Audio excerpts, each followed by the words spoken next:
Hello beautiful humans, happy to meet your acquaintance. Today is a very exciting day for me. I get to do something that I wrote down in September 2021.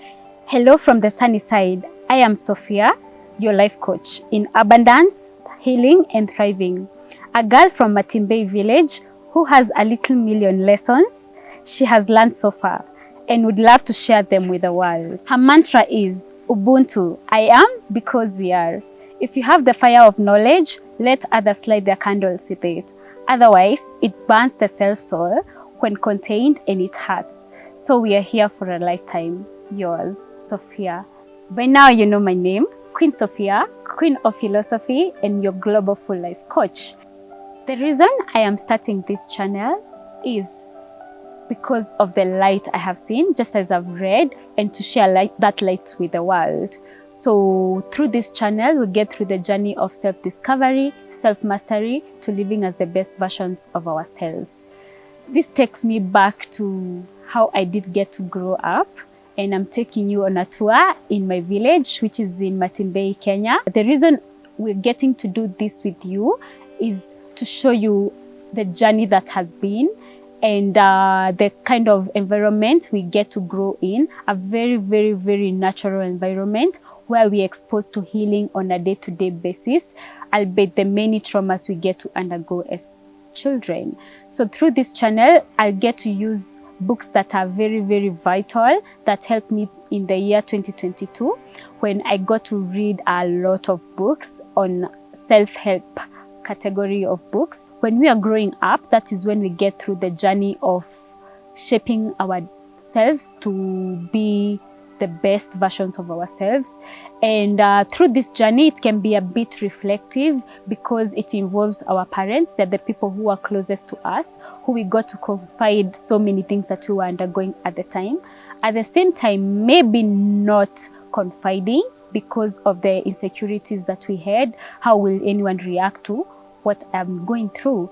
So we'll get to go through that journey. And the book by Oprah and Dr. Bruce Perry, which is What Happened to You, really gets to ask that question, where we get into the space of what is wrong with you. You know, you work with people every day, you get to walk around with them, and you're like, why is that person doing that? And we end up asking the wrong question, which is what is wrong with you?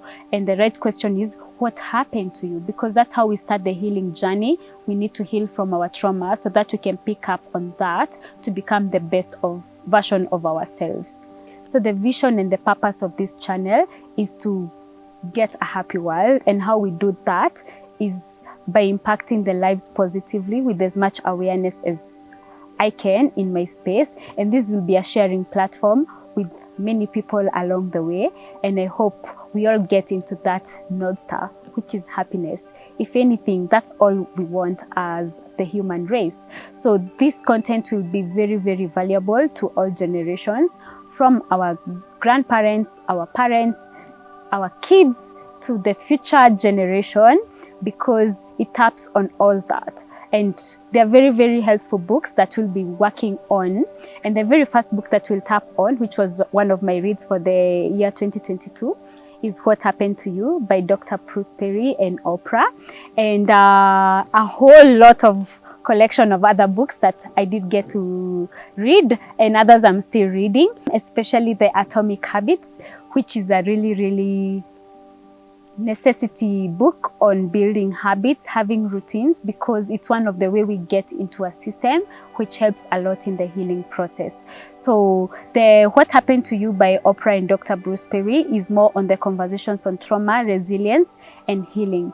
So it gets us to understand from a very scientific approach what happened to us, what are the adverse childhood experiences that we were exposed to that led us to be who we are today. So it's gonna be a very tough journey, I would say, and good things don't come easy. We all want to live happily, but the journey of healing has to happen for us to get there. And just to give you a small recap, if we are reading Oprah's book, I think it's just fair we do it justice by just going through the very first part and the second part where she's just giving her intro to the book. So A note from the authors, which is Dr. Bruce Perry and Oprah. This book is for anyone with a mother, father, partner, or child who may have experienced trauma. And if you've had labels like people pleaser, self-sabotager, disruptive, argumentative, checked out, can't hold a job, or bad at relationships used to describe you or your loved ones, this book is for you. Or if you simply want to better understand yourself and others, this book is for you too. We know this reading experience will make you think and make you feel, and at times the feelings may be hard and painful. For some, the intense and sometimes disturbing content will be a challenge. For others, the concepts about the brain may be unfamiliar and initially difficult to understand. We ask for your patience and trust with us and with yourselves. When you find the reading too challenging, stop. Put the book down for an hour or a week. It will still be there when you feel able to return to it. And when you're ready to continue exploring why what happened to you shapes how you think, feel, and act, welcome. You just may discover a path forward. One thing I love about this book is it makes you extend grace to self, to others in your personal space, especially by thinking about what do they really mean? Why are they in that current space? Are they projecting their own traumas into your space? And it gives you grace to understand. As much as we draw boundaries, it makes you extend grace to be there, to be compassionate with the fellow human race. And one thing that is really in our space is our parents are the closest people who got to raise us. And sometimes we have some wounds that we are not ready to let go because we feel like they could have given us better. But what I want to reassure you today, our parents gave us the best they knew how. They loved us. They have been there for us the whole time.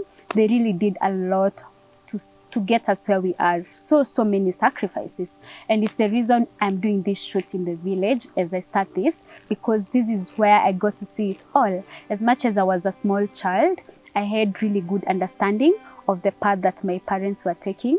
You know, we'll be using the why technique a lot, which takes us to the root cause analysis. When you think about why, so the 5 why technique asks about 5 whys. So a simple question is, did my parents raise me in the environment they did? Or a simple thing as, why was I not dropped to school every day? Because my parents said to go out there, work, and get the income so that they can pay my school fees. So when you reason like that with logic, you get to understand your parents really loved you and they did the best that they did. And I know there are also some of us who didn't get that chance, and that is where we get to extend that compassion and get to trust the process and remember we need to actually heal. And the path can be quite something, and that's why we'll be here to support each other. Through deeply personal conversations, Oprah Winfrey and Dr. Bruce Perry explore how what happens to us in early childhood influences the people we become. They challenge us to shift from focusing on what's wrong with you or why are you behaving that way to asking what happened to you. Many of us experience adversity that has a lasting impact on our physical and emotional health. What happens to us in childhood is a powerful predictor of our risk for health problems down the road and offers scientific insights into the patterns of behaviors so many struggle to understand. Here, Winfrey shares stories from our harrowing past and her understanding of the vulnerability that comes from facing trauma at a young age.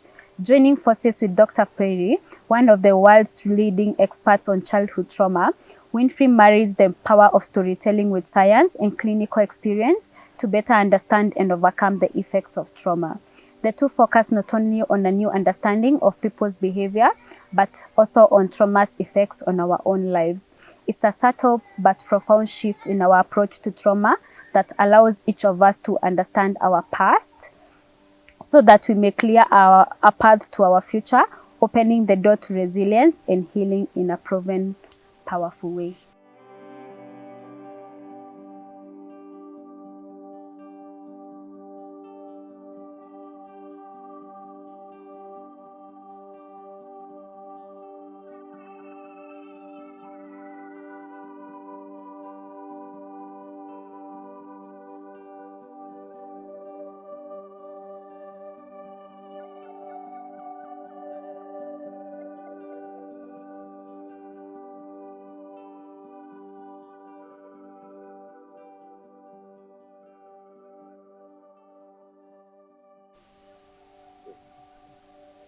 We are in a very, very special place in my heart.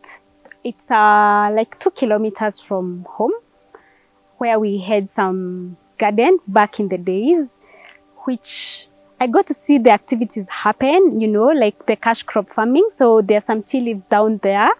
And we got to plant the plum tree, the avocado tree, and right across the other side of the road, I'm facing one very gigantic tree, and it's so amazing. It reminds us how we need to protect our nature and do the best while we can. You might not use the shadow yourself, but look at it now, 20 years later, someone else can get to utilize the shadows.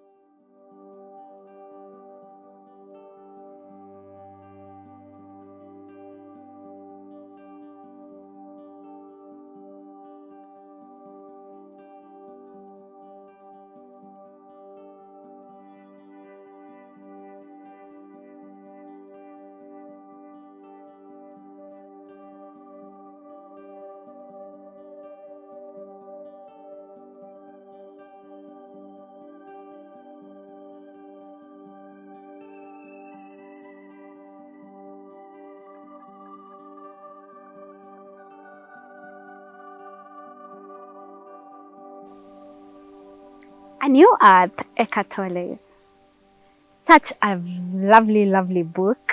It speaks a lot about the simple things in life that can pass us by. A simple bird flying by the air, a flower when you're just taking a walk in the garden, a crystal, a simple mountain.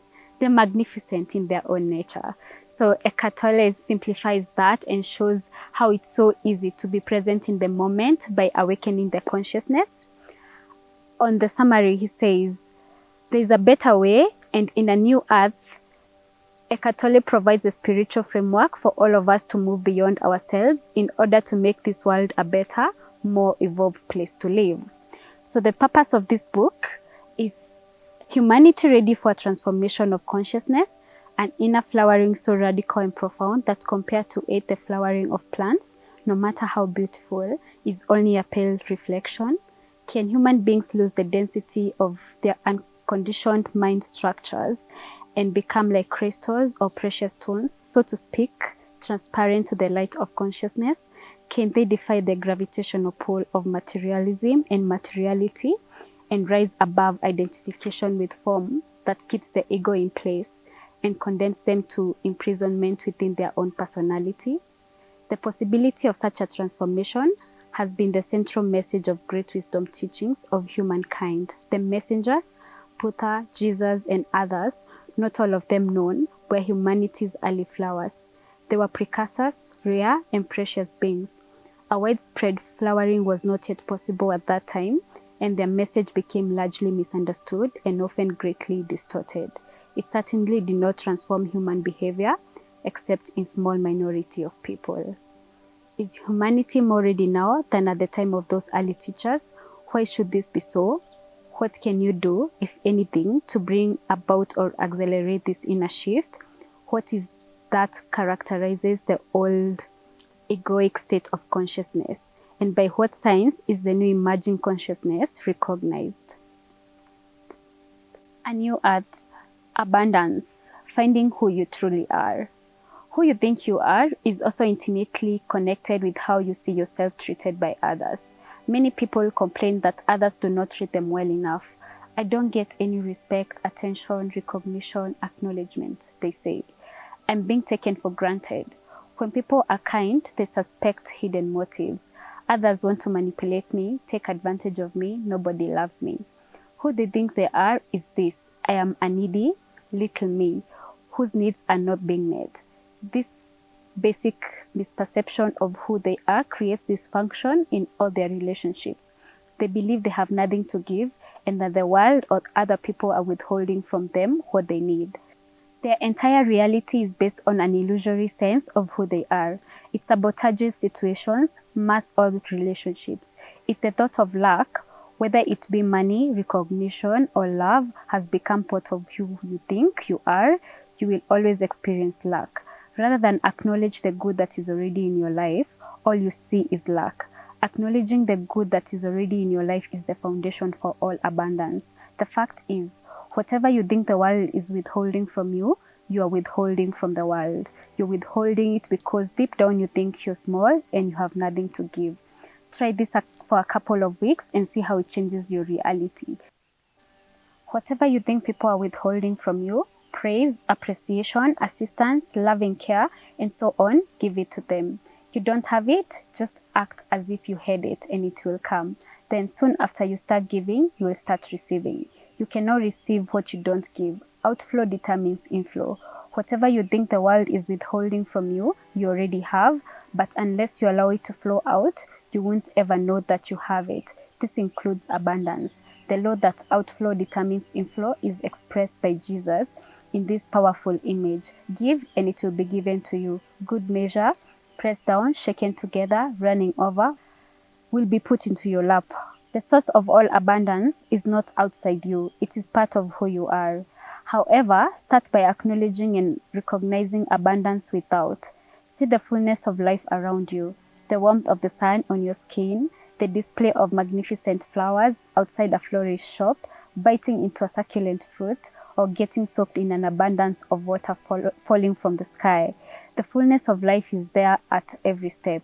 The acknowledgement of that abundance that is all around you awakens the dormant abundance within.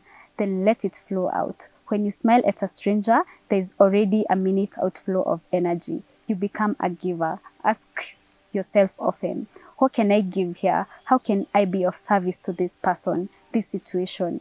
You don't need to own anything to feel abundant. Although if you feel abundant consistently, things will almost certainly come to you. Abundance comes only to those who already have it. It sounds almost unfair, but of course it isn't. It is a universal law. Both abundance and scarcity are inner states that manifest as your reality. Jesus puts it like this: for to the one who has, more will be given, and from the one who has not, even that he has will be taken away. Knowing yourself and knowing about yourself. You may not want to know yourself because you're afraid of what you might find out. Many people have a secret fear that they are bad, but nothing you can find out about yourself is you. Nothing you can know about you is you. While some people do not want to know who they are because of fear, others have an insatiable curiosity about themselves and want to find out more and more. You may be so fascinated with yourself that you spend years in psychoanalysis, delve into every aspect of your childhood, uncover secret fears and desires, and find layers upon layers of complexity in the makeup of your personality and character. After 10 years, the therapist may get tired of you and your story and tell you that your analysis is now complete. Perhaps he sends you away with a 5,000-page dossier. This is all about you. This is who you are. As you carry the heavy file home, the initial satisfaction of at last knowing yourself gives way quickly to a feeling of incompleteness and a lacking suspicion that there must be more to who you are than this. And indeed, there is more. Not perhaps in quantitative terms of more facts, but in the qualitative dimension of depth. There is nothing wrong with psychoanalysis or finding out about your past, as long as you don't confuse knowing about yourself with knowing yourself. The 5,000-page dossier is about yourself, the content of your mind which is conditioned by the past. Whatever you learn through psychoanalysis or self-observation is about you. It is not you. It is content, not essence. Going beyond ego is about stepping out of content. Knowing yourself is being yourself, and being yourself is ceasing to identify with content. Most people define themselves through the content of their lives. Whatever you perceive, experience, do, think, or feel is content. Content is what absorbs most people's attention entirely, and it is what they identify with. When you think or say my life, you're not referring to the life you are, but the life that you have or seem to have. You're referring to content, your age, health, relationships, finances, work and living situation, as well as your mental, emotional state. The inner and outer circumstances of your life, your past and your future, all belong to the realm of content, as do events, that is to say anything that happens. What is there other than content? That which enables the content to be, the inner space of consciousness.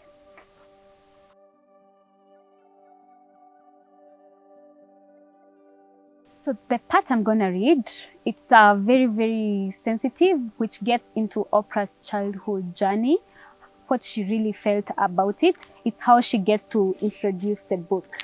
So I'll just go for it. Stop your crying, she would warn. You better hush your mouth. My face settled into stoic. My heart stopped racing, biting hard into my lower lip so no words would escape me. I do this because I love you, she'd repeat her defense in my ear. As a young girl, I was whooped regularly. At the time, it was accepted practice for caregivers to use corporal punishment to discipline a child. My grandmother, Hatimaye, embraced it.